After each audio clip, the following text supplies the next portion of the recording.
Hi, my name is Susan Ballinger. I am from McGill University in Montreal, Canada, and I'm going to be talking to you about a study that used a design-based intervention to promote peer learning in French immersion. So this study focused on grades 1 and 2 within a French immersion program at a school in Quebec, Canada, near Montreal.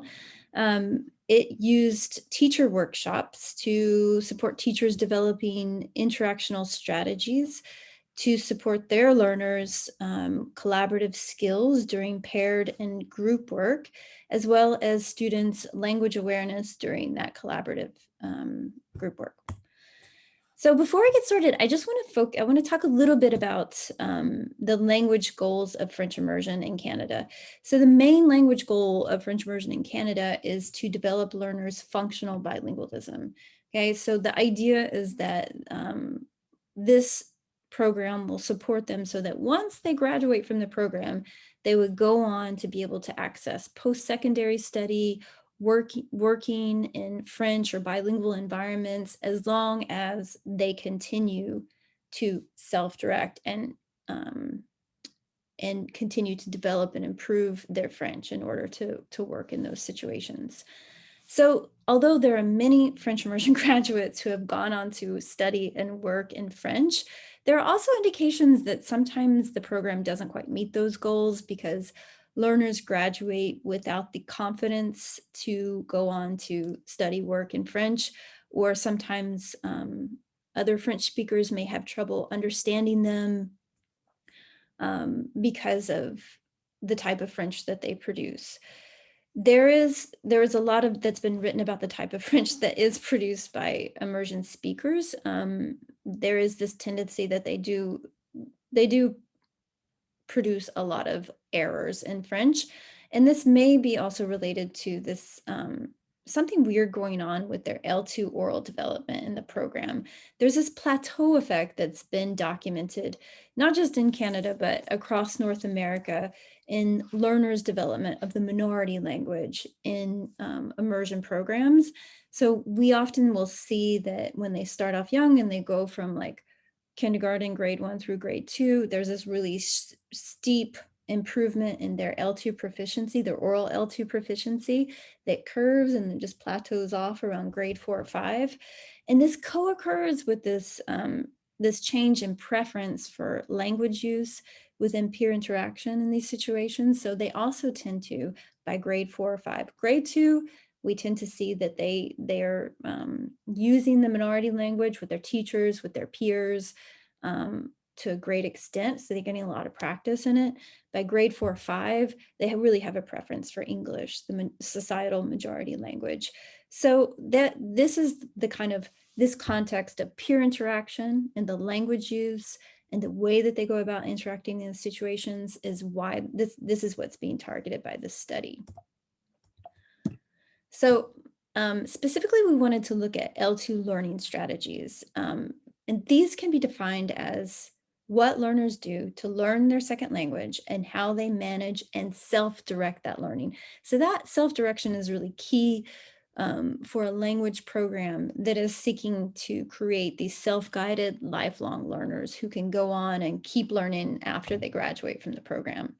There's a lot of information, a lot of research that's shown that the more like strategy use, the more varied strategy use that learners engage in, the higher their achievement. And this is usually specifically associated with certain skills like these studies. So for example, if they use a lot of reading strategies in their second language, they have high achievement in their reading in their second language. If they use a lot of listening strategies, they tend to have higher listening proficiency, etc.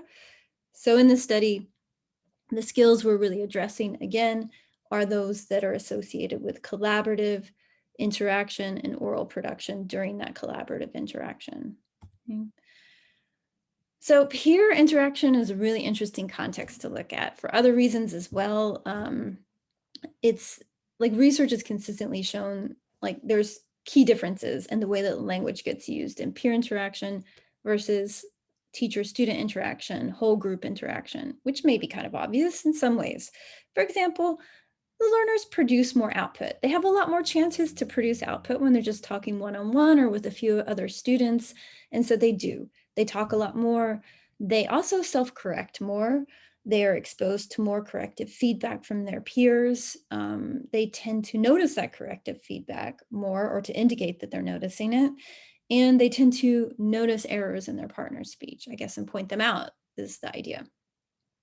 They take more risks in those situations, which is, of course, also important for second language development.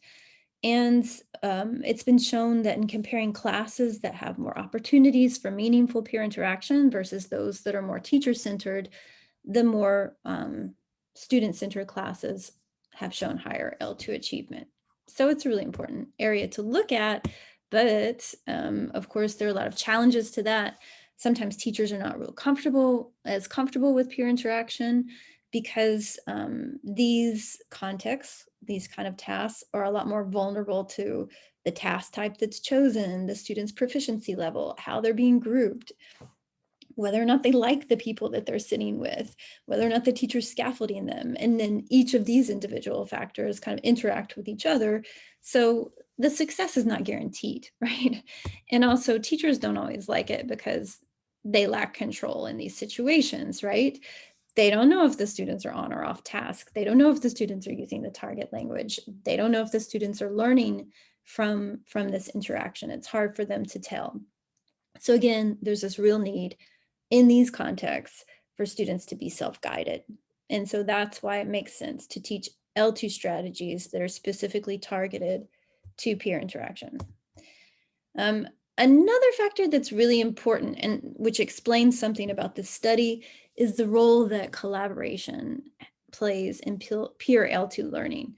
So it's been found that it's not just about paying attention to language, it's also paying attention to the way we're interacting and using language with other people. So learners who engage in collaborative behaviors often have a lot more opportunities for learning, and they're more likely to benefit from that learning. And some studies that have shown that really clearly are those led by Naomi Storch, looking at adult L2 learners and collaborative L2 writing activities. And she's found that there are these 4 different patterns of interaction that tend to come up based on the degree to which these paired learners are engaging in equality, how much they're like sharing control of the task and engaged in turn taking, and how much mutuality they show, how much interest they show in one another's engagement with and contributions to the task. So if they have high mutuality, they will be an either expert novice or collaborative. There'll be those types of patterns of interaction, and those are the ones that have been tied to L2 learning, the most tied to L2 learning. So what is mutuality, right? Specifically, behaviors that would reflect mutuality are things like checking in with your partner, asking them, do you know the answer to this question? Seeking help from them, seeing if they understand the activity, if they understand what you just said, seeing if they agree with, if they approve of what you said, trying to get their ideas, their opinions on a task instead of just leading it all yourself or checking out, which can also happen. Also giving verbal feedback, acknowledging and expressing approval of a partner's contribution are reflective of mutuality. So this study was using design-based research, and design-based research is increasingly popular both in education and in second language education. It's not action research. It's not fully led by the teacher themselves. It is a collaboration between teacher and researcher. And it's trying to close that gap between theory and practice and between researchers and teachers. So researchers and teachers will agree on a problem, and then they both bring in their specific expertise to create a response to that problem and to measure it, and so that everyone benefits. It's not just the researcher parachuting in, imposing some kind of imposing their own intervention. getting those results and leaving. It's supposed to be collaborative in every sense and tailored to that context. So here's like the iterative, it's an iterative design. So you can see theory is brought in, teachers may be bringing in the requirements that are needed for this so that it will be tailored to their context. They create the design is implemented, and then they analyze the impact of that. And there may be some redesign that goes on, a second round of implementation, and a second round of analysis. So this is supposed to contribute at the end. If you're looking at this figure, you can see it should be contributing to both practice and theory, okay? That's what we hope, anyway. So the research context, again, this is Quebec Primary School. It was early French immersion, so the students had been immersed in French since kindergarten. And this was, although Quebec is a French-speaking province, this was a predominantly English-speaking community within Quebec. So in the school, extracurricular activities, at the shops outside of the school, you would hear mostly English there. So for the participants, there were 3 teachers, 2 of them grade 2 teachers, 1 of them a grade 1 teacher. All of them had either close to or more than 20 years of experience total teaching. They had varied levels of experience within immersion, with Madame F having all of her teaching experience being in immersion. They had different types of pre-service training that they had experienced. One of them had received L2 training, but for ESL. Madame F had received FSL instruction with a little bit of immersion pedagogy prior to beginning her teaching. And Madame H had received B.Ed and kindergarten elementary education. So the range of students range from 12 to 18 students participating in each class. And of course, this fluctuated over the course of the different recordings, who was present and participating. Just to simplify, I can say that across these different classes, the majority of the students were either from English-speaking or bilingual English-French homes.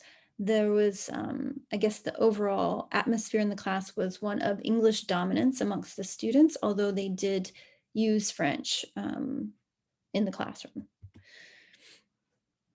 We conducted 3 teacher interviews for this project, before the intervention, during, and post-intervention. There were 3 video recordings of the teachers. So of the teachers reading to the students and also introducing collaborative tasks, the purpose of which was just to get a feel for the different teaching style amongst these teachers. And there were 3 times for recorded collaborative activities amongst the students before we ever did any of the workshops, after the first one, and after the second and last one. So more specifically, there were these different stages of the project. The first stage, October to December of 2018, we conducted informal classroom observations, interviewed the teachers, and in December, we had the first pre-intervention recording of the students as they were engaged in a collaborative task. The first teacher workshop occurred in February 1st, and was focused on collaborative strategies. Between February 1st and March 29th, the teachers delivered the strategy instruction. We had a second recording of the students collaborating on March 29th. April 11th, second teacher workshop focusing on language strategies, and the second teacher interview. The teachers delivered that instruction, and the final recording was June 6th of the students. And then in September, we had the final interview with teachers. Just to give you a clear idea of the workshops, what we did in workshop 1, I came in and I talked to the teachers about the definition of what a language learning strategy was. We talked about peer interaction research, about these ideas of mutuality and equality that I was just talking about a moment ago. And then the teachers were asked to create a list of strategies that would improve their students' peer collaboration, something that would really be tailored for them. And then they developed lesson plans to deliver it so that they would be delivering the same types of lessons in each of the classes. In workshop 2, we first discussed their experiences in teaching these first sets of strategies, and we revised the approach a little bit. In this case, they decided that they shouldn't try to teach so many strategies at once. And then they really focused on strategies that would target their students' language awareness at a level that made sense for them in grade 1 and 2. To give you an idea, here are the collaborative strategies they developed the first time around. These may not be the right strategies for every classroom. It was the right ones for their classroom. I find a good place to work. Everyone takes a turn. I look at my teammates. I speak at the right volume. I turn and face people. I listen with my body. I stay on topic, and I encourage others using my words. Although that last one was not, they didn't have time to teach it, and it carried over to the second round. So typically what they would do is they had created this ring of pictograms to represent each strategy. So they would start off modeling the strategies, discussing the strategies. Then they would have the students control, like in a controlled way, practice the strategies. And then they would use them independently in like a regular collaborative activity. And then the teachers would give them reminders on a day-to-day basis to use these strategies once they were introduced. So I'm going to skip this one. I'll give you an example in just a moment of another one. For the language awareness strategies, you see it was carried over. I encourage others with my words. I speak well, meaning I pay attention to like some targeted errors that the students had. So like really basic errors they were having trouble with was what the teachers focused on. And I asked my partner questions. So in order to address, I encourage others with my words, the teachers had the students watch Austin's Butterfly, which is a video available on the internet if you are interested. And that in that video, it shows students discussing the language that you use to critique and encourage other students in their work, how you respond to critique. And so they practiced using those languages, listening to critique, encouraging language on previous work, and then they had to revise their own work. That's how they introduced that. So for my data analysis, we did do a thematic analysis of the teacher interviews. I don't really have time to present all of that today. We also coded and transcribed the student interactions for acts of mutuality, as I mentioned before. So that's seeking help, checking on the partner's understanding, seeking approval, ideas, opinions, expressing acknowledgement or approval of a partner's contribution. We also looked at self-modification of errors to see if they were internalizing some of this awareness of their language production. And so I'm going to show you a table that shows overall acts of mutuality as a percentage of total turns. And these are preliminary findings from class F only, but we can see that there is a change over time. So time 1, that pre-intervention time, it was 20.8% of the turns included an act of mutuality. After time 2, it was 24.6%. And after time 3, it was 39.2% of the turns included this.